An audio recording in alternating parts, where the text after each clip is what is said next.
Hello all. इस lecture में हम लोग करेंगे bending moment of a beam. तो bending moment of a beam क्या होता है?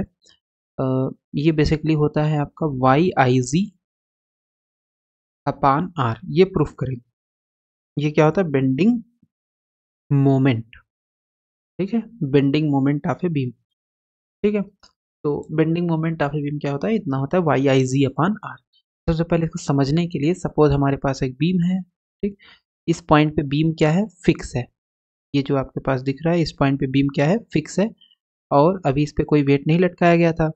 ठीक है, मान लेते हैं बीम का वेट ऑलमोस्ट जीरो है, तो ये इस तरीके से था। लेकिन जैसे ही आप वेट लटकाओगे, बीम क्या करेगा? बेंड हो जाएगा। इस पॉइंट पे सपोज हमने इसका वेट लटका दिया, तो बीम क्या करेगा? थोड़ा सा ऐसे बेंड हो जाएगा, है ना? ऐसे आ जाएगा जैसे ही आपने इस पॉइंट पे वेट लटकाया। ठीक है, तो ये हो जाएगा आपके पास। डब्ल्यू वेट लटकाने से बीम क्या हुआ? बेंड हुआ। तो बीम बेंड हुआ तो हमें पता है कि इसका जो ऊपरी सरफेस है वो इंक्रीज हो जाता है, और नीचे वाला सरफेस जो है वो क्या होगा? वो डिक्रीज हो जाता है। और इसमें एक बीच में सरफेस होता है। बीच में जो सरफेस रहेगा वो ना तो इंक्रीज होगा ना तो डिक्रीज होगा, जिसको हम लोग बोलते हैं न्यूट्रल सरफेस। ठीक है, तो ये बेसिकली आपके पास आइडिया है बेंडिंग ऑफ बीम का। तो बेंडिंग मोमेंट क्या है? जो आपने यहाँ पे फोर्स लगाया, यहाँ पे जब आपने वेट लटकाया, तो उसकी वजह से कितना मोमेंट इसके अंदर जनरेट हुआ, रिस्टोरिंग कपल कितना जनरेट हुआ, वो हो जाएगा Y I G upon R. आपने वेट डब्ल्यू लटकाया है यहाँ पे, या कोई भी फोर्स है आपने लटकाया है यहाँ पे, है ना? कोई भी वेट है लगाया है बाहर से, जिसकी वजह से जब आप वेट लटकाओगे तो इसमें क्या आएगा? एक बेंडिंग कपल आएगा और एक रीस्टोरिंग कपल। जो इस वेट के, जो वेट की वजह से जो जनरेट हो रहा है कपल, उसको क्या करेगा? कैंसिल आउट करेगा। कैंसिल अगर नहीं करेगा तो ये बीम टूट जाएगी बीच से, है ना? तो इसलिए जो रीस्टोरिंग कपल होगा वो कितना होगा? Y I G upon R. तो ये हमें प्रूफ करना है, जहाँ पे वाई क्या है? Young's modulus of beam. R क्या है? आर आपका होता है रेडियस ऑफ कर्वेचर, यानी ये जो बीम इतना जो ये कर्व हो रहा है तो इसका रेडियस ऑफ कर्वेचर कितना होगा? आई जी क्या है? Geometrical moment of inertia of a beam. ठीक, ये अभी हम डिटेल में देखेंगे क्या होता है। तो सबसे पहले चलते हैं यहाँ पे। ये हमारे पास है bending moment of a beam. तो ये हमारे पास एक बीम है जिस पे हमने वेट लटका दिया है, तो जिसकी वजह से इसका जो साइज है वो क्या हो जाएगा? थोड़ा सा कर्वी हो जाएगा। यहाँ पे हमने सपोज एक फोर्स लगा दी, जिसकी वजह से यहाँ पे एक बेंडिंग मोमेंट जनरेट हुआ, जिसको बेंड किया। और एक रीस्टोरिंग मोमेंट इसके अंदर जनरेट होगा ड्यू टू एलास्टिसिटी, जो इसको रोक के रखेगा बीम को। तो अगर हम ये वाला सरफेस ले लें यहाँ पे, ये वाला सरफेस कोई सा भी इसमें सरफेस लिया जा सकता है, तो ये सरफेस अगर लें और ये आप एक सरफेस ले लेंगे, तो ये ए बी जो है ये बेसिकली क्या है? इंक्रीज होगा, इसका लेंथ एलोंगेटेड होगा। ए बी एलोंगेटेड है, और सी डी जो है वो क्या है? शॉर्टेंड है। ई एफ आपका न्यूट्रल सरफेस है। तो ये जो बीम आपको दिख रहा है ये बेसिकली थ्री डायमेंशनल नहीं है, ये टू डायमेंशनल है, जिसमें फिगर में दिख रहा है, बट एक्चुअल लाइफ में ये क्या होगा? थ्री डायमेंशनल होगा। तो जितनी भी लाइन दिख रही है ये क्या होगी? ये एक आपके पास ऐसे सरफेस है जो ये स्क्रीन को कट करता हुआ जा रहा है। एक टू डायमेंशनल सरफेस है जो स्क्रीन को कट करते हुए जा रहा है ना? तो फिलहाल ये आपके पास ए बी एलोंगेटेड है, सी डी शॉर्टेंड है, ई एफ आपके पास न्यूट्रल है। न्यूट्रल को हम हमेशा डॉटेड से ही रिप्रेजेंट करेंगे। तो अगर इस बीम का एक छोटा सा पार्ट ले लिया जाए, सपोज ये पार्ट हम ले रहे हैं। ठीक है, तो मान लो ये पॉइंट पे तो कोई कर्व नहीं है, ये सेंटर हो गया। तो अगर इसको हम यहाँ से ऐसे करके एक सर्कल बनाएं, सपोज इमेजिन करें कि एक सर्कल ये बनेगा, तो ये जो सर्कल होगा उसका सेंटर हो गया आर। और एंगल कितना हुआ? जितने पोर्शन का हमने ये कंसिडर किया हुआ है आर्क लेंथ या चाप जिसको हम बोलते हैं, थीटा। और मान लेते हैं कि ये वाई डैश है, ये वाई है, ये एक्स है, एक्स डैश है। ठीक है, तो अगर हम इसका इस वाले पोर्शन में देखें ध्यान से, ये वाला, ये आपके पास इनिशियल बीम था, फिर आपने एक्सटर्नल फोर्स लगाया, बीम बेंड हुआ, तो एक्सटर्नल फोर्स की वजह से बीम बेंड हुआ। अगर हम इसमें एक छोटा सा पार्ट चूज कर लें, सपोज ये पार्ट चूज कर लें, तो एक बिफोर बेंडिंग होगा, है ना? बिफोर बेंडिंग में, और एक छोटा सा पार्ट इस बीम का चूज कर लें। ठीक है, छोटा सा पार्ट इस बीम का चूज कर लें, तो देखेंगे कि हमारे पास बिफोर बेंडिंग इस बीम को जब आपने बेंड नहीं किया था, तो उसका एक छोटा सा पार्ट आपने चूज किया, ये हो गया बीम सपोज।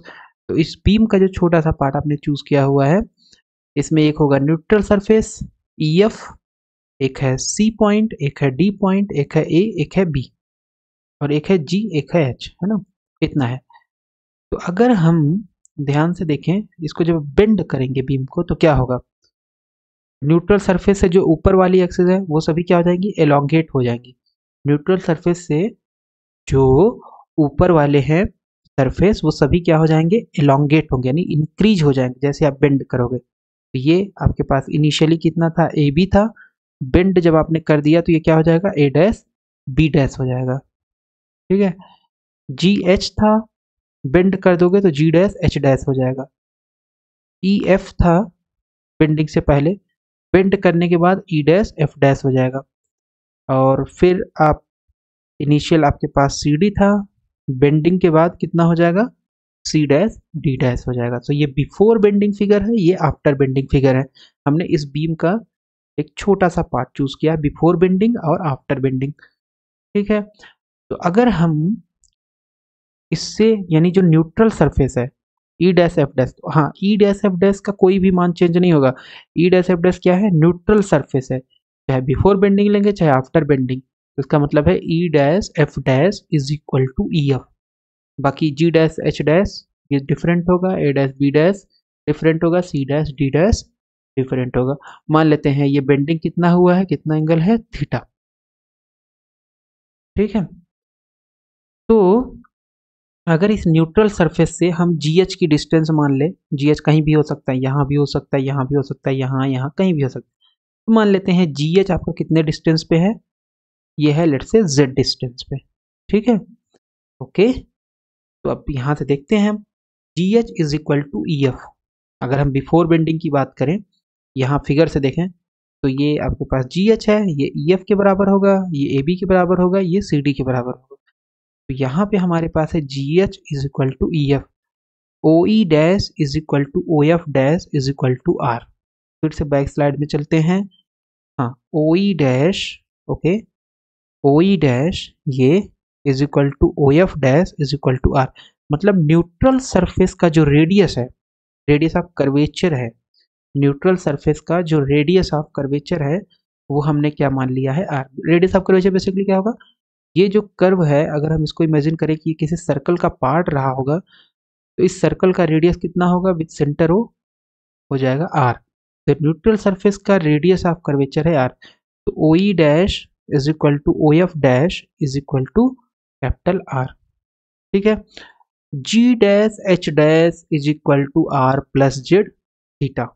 कैसे, R प्लस जेड थीटा कैसे हो जाएगा, तो ये होता है, आपको पता होना चाहिए, ये क्या है, सर्कल का आर्क लेंथ यानी चाप है। ठीक है, ये भी क्या है, सर्कल का चाप है, ये भी चाप है, ये भी चाप है। ठीक है, तो अगर हमें G डैश H डैश चाहिए, तो ये क्या है, आर्क लेंथ है सर्कल का, ये एंगल है थीटा। तो यहाँ से यहाँ अगर R है, यहाँ से यहाँ रेडियस R है, तो OH डैश का रेडियस कितना हो जाएगा, OH डैश की वैल्यू कितनी होगी, यहाँ से यहाँ R, और ये डिस्टेंस Z है, यहाँ से लेके यहाँ तक वैल्यू हो जाएगी R प्लस जेड। तो यानी ये जो सरफेस है G डैश H डैश, सभी को सरफेस ही बोल रहा हूँ क्योंकि एक्चुअल में सब सरफेस है, लाइन दिख भले रहा है, ये जो है G डैश H डैश है वो क्या होगा, R प्लस जेड का रेडियस ऑफ कर्वेचर होगा।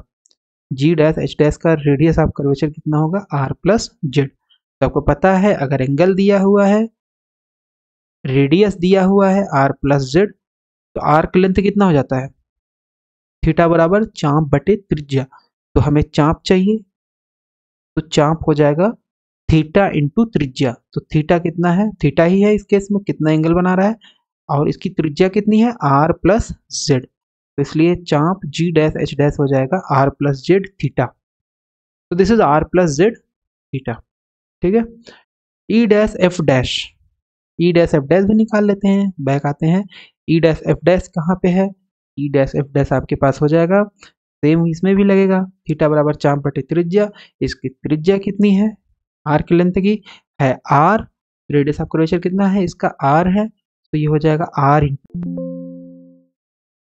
R into theta. तो ये हमारे पास आ गया R into theta. Since E dash F dash E F बराबर होंगे। क्यों ई डैश एफ डैश और ई एफ क्यों बराबर होंगे? क्योंकि ये न्यूट्रल सरफेस है। ये जो है ये क्या है? न्यूट्रल सरफेस है। ये क्या है? न्यूट्रल सरफेस है। तो न्यूट्रल सरफेस में चाहे बेंडिंग के बाद की बात करें चाहे बेंडिंग से पहले की बात करें, दोनों डिस्टेंस क्या होंगी? बराबर होगी। न्यूट्रल सरफेस के मतलब है कि ना तो इसमें इंक्रीज होगा ना तो इसमें डिक्रीज होगा।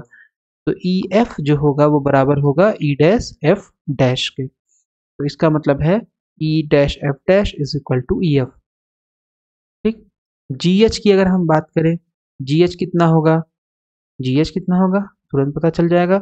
जी एच आपके पास हो जाएगा, ये जी एच है यहाँ से यहाँ तक, ये बराबर होगा ई एफ के। और ई एफ कितने के बराबर था?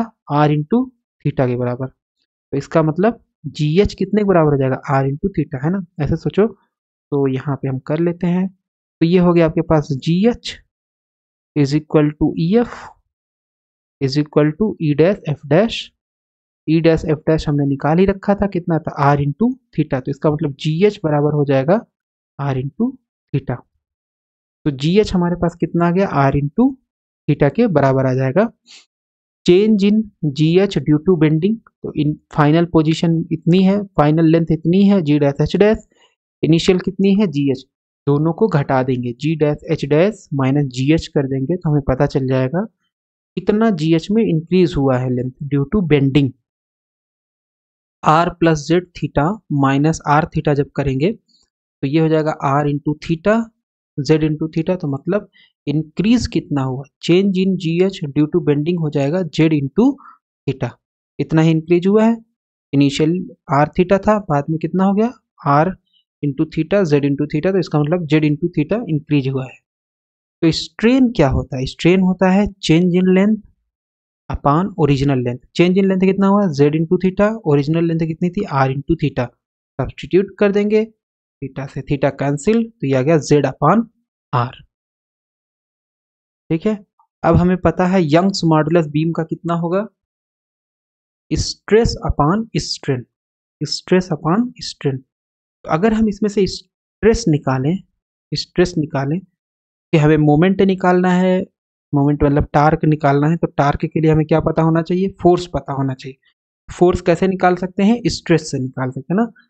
स्ट्रेस इंटू एरिया कर देंगे तो फोर्स आ जाएगा। तो y बराबर होता है स्ट्रेस अपान स्ट्रेन। स्ट्रेस हो जाएगा y इंटू स्ट्रेन। स्ट्रेस हो गया y यानी Young's modulus multiplied by strain. और यंग्स मॉडुलस आपके पास है y और ये हो जाएगा z। स्ट्रेन कितना है? z अपान आर, अभी हमने निकाला, सो y z अपान आर। ये आ गया स्ट्रेस। ठीक है। अब हमें ये हमने निकाल लिया है, सॉरी, तो ये हमने निकाल लिया, स्ट्रेस इतना आएगा। ठीक। तो अभी इसको थोड़ी देर के लिए छोड़ देते हैं, आते हैं। सपोज हमारे पास ये एक बीम है, बीम का एक छोटा सा पार्ट है। ठीक है। मान लेते हैं बीम का थिकनेस है डी और उसका यानी ये जस्ट क्रॉस सेक्शन की बात हो रही है, बीम के क्रॉस सेक्शन की बात। तो बीम का क्रॉस सेक्शन क्या होगा? बीम का क्रॉस सेक्शन बना लेते हैं। तो बीम का क्रॉस सेक्शन आपके पास, ठीक है, शायद बनाया तो नहीं, मैं नहीं, आगे नहीं है। तो यही चीज़ है, बीम का क्रॉस सेक्शन हो जाएगा, जैसे हमने बना रखा है। तो ठीक, ये बीम हो गया। ठीक है। तो बीम का ये जो डिस्टेंस है, ये यही इसका क्रॉस सेक्शन होगा, ये क्रॉस सेक्शन होगा, राइट। तो ये हो गया डी थिकनेस है और डी थिकनेस है। तो 1 सेकेंड, सो ये क्या है? डी है और ये क्या है? बी है। ठीक। तो इस क्रॉस सेक्शन की बात हो रही है, बीम के इस क्रॉस सेक्शन की बात हो रही है। तो ये है आपके पास क्रॉस सेक्शन, तो ये डी हो गया और ये बी हो गया। ठीक है। तो इसको अगर हम जूम करके देखें तो हमें ऐसा दिखाई देगा। ओके। तो यहाँ पे हमारे पास क्या है? ये एक है हमारे पास क्रॉस सेक्शनल पार्ट बीम का और ये है उसका न्यूट्रल सरफेस, बीम का क्रॉस सेक्शन का न्यूट्रल सरफेस। ठीक है। तो ये हो गया P Q R S M N. तो अगर हम इससे एक थोड़ी सी दूरी पे एक छोटा सा पार्ट कंसीडर करें बीम का, तो ये बीम का न्यूट्रल सरफेस है, न्यूट्रल सरफेस से जेड डिस्टेंस पे एक छोटा सा पार्ट बीम का कंसीडर करें जिसका एरिया है डेल्टा ए। एरिया कितना है? डेल्टा। तो इस छोटे से पार्ट पे बेंडिंग के कारण कितना फोर्स लगेगा? तो वो फोर्स आपका लगेगा वाई जेड अपान आर। ये स्ट्रेस हमने अभी निकाला, बैक चलते हैं, ये जो स्ट्रेस निकाला है, आते हैं स्लाइड पे। तो Y Z upon R stress into area, तो ये हमें पता चल जाएगा यहाँ पे कितना फोर्स लगेगा। ठीक है, तो मोमेंट ऑफ दिस फोर्स, तो फोर्स हमें पता चल गया कि अगर यहाँ से एक छोटा सा पार्ट कंसीडर कर ले जिसका एरिया डेल्टा ए है, तो स्ट्रेस हमें पता चल गया है बीम पे कितना है, मल्टीप्लाइड कर देंगे एरिया से, तो इस छोटे से पार्ट का जो एरिया होगा उस पर कितना फोर्स लगेगा, इतना लगेगा।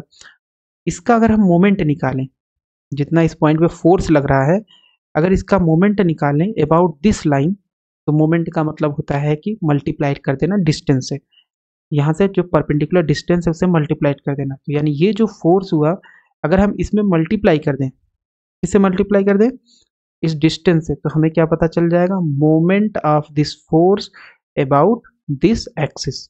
इस एक्सिस के अबाउट कितना फोर्स, कितना मोमेंट होगा जो इस पॉइंट पे फोर्स लग रहा है, जिसकी वैल्यू ये है। ठीक है, तो ये हो जाएगा Y Z delta A upon R into Z. तब जेड जेड मल्टीप्लाई कर दिए, जेड स्क्वायर हो जाएगा, so Y Z square delta A upon R. ये आ जाएगा टार्क या moment of this delta A element about this neutral axis. ठीक है, लेकिन हमें तो इस डेल्टा ए का तो नहीं चाहिए, हमें चाहिए पूरे क्रॉस सेक्शन पे कितना फोर्स लगा कि उसको बेंड कर दिए। उसको निकालने के लिए हमें क्या मानना पड़ेगा कि ये छोटे छोटे पार्ट से मिलके बना हुआ है, छोटे छोटे पार्ट से बीम मिल करके बना हुआ है, जिसका एरिया क्या है, डेल्टा ए है, छोटे छोटे पार्ट से मिलके बना हुआ है। तो इसका मतलब है कि हमें इसका करना पड़ेगा, इस टार्क का समेशन करना पड़ेगा। तो समेशन कर देंगे तो हमें क्या मिल जाएगा, पूरे बीम का मोमेंट मिल जाएगा। तो समेशन कर दिया, तो total moments acting on the filaments in the P Q R S Y Z square delta A upon R का समेशन। ठीक, अब क्योंकि y पूरे बीम के लिए कांस्टेंट है, radius of curvature neutral surface का है, तो ये भी पूरे बीम के लिए कांस्टेंट रहेगा। तो ये दोनों चीज बाहर हो गई समेशन से। अंदर क्या बचेगा, जेड स्क्वायर डेल्टा है। क्यों, क्योंकि मान लो आपने यहाँ पे लिया है मास, तो उसके लिए जेड की मतलब ये जो न्यूट्रल सरफेस है उससे दूरी चेंज हो जाएगी। यहाँ पे लोगे न्यूट्रल सरफेस से जेड का मान चेंज होगा, डेल्टा एरिया भी चेंज होगा। तो ये जो चीज है ये डिफरेंट पॉइंट के लिए, बीम में जो डिफरेंट पॉइंट्स हैं उनके लिए डिफरेंट होगा। तो इसको हम लिख दिया जेड स्क्वायर डेल्टा ए। तो Y upon are Z square delta ए।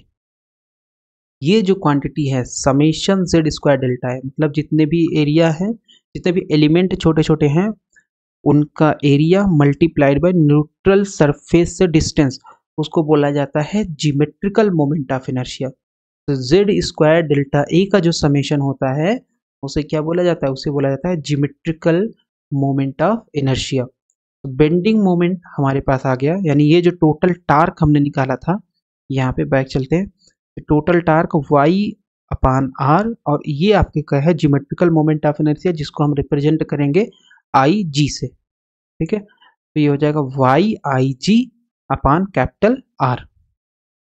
तो बेंडिंग मोमेंट हो गया Y I G upon capital R. ठीक है, ओके, तो जेड स्क्वायर डेल्टा है। तो ये कुछ मास इंटू डिस्टेंस स्क्वायर तरीके का दिख रहा है ना, मास हो गया, मास की जगह पे यहाँ पे एरिया हो गया, जियोमेट्रिकल मोमेंट ऑफ इनर्शिया में मोमेंट ऑफ इनर्शिया होता था, तो यहाँ मास इंटू डिस्टेंस स्क्वायर, यहाँ पे क्या है, एरिया इंटू डिस्टेंस स्क्वायर।